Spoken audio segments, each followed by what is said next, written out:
If you've been following my 286 series, at some point when I was initially building my current graphics card, I loaded this image from an SD card reader on my system board.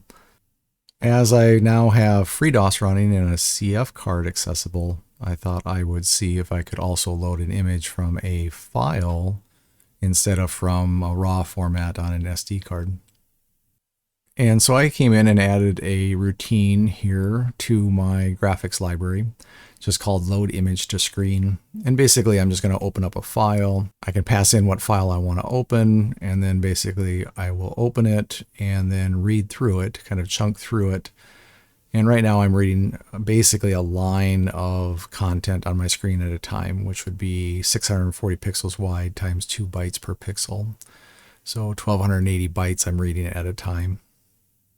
So I read 1280 bytes, and then I turn around and essentially take the high byte, the low byte, pair it up, and call my draw pixel routine.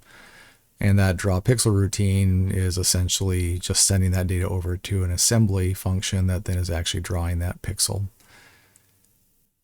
And here I'm actually running my latest version of this little video graphics test harness. So I have this GFX test 3, and I now prompt the user with some choices, and this will get built out as I add more and more to it. But the first one was the basic rendering speed test, and that's what I've been showing in the last couple of videos.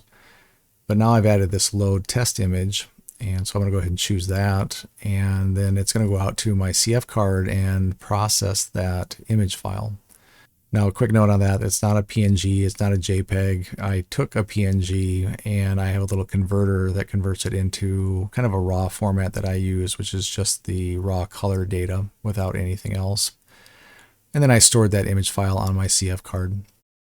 And so this is loading it, and then basically it's going to render it out and swap frames. So it's rendering it to the frame you can't see, and as soon as it actually gets it fully rendered, it'll then swap frames on the output of my video card to that rendered image. And so then here is that output.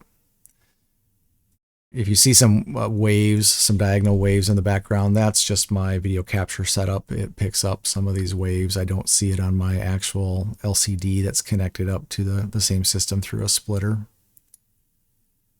Now, interestingly, when I load up a full image like this off of my SD card, it takes nearly a minute to load. So off of my CF card, which I'm not doing any DMA yet, this only takes 7 seconds to load this entire image, which I'm pretty happy with that. So I can now load files off my CF card in FreeDOS and show the contents out to my screen.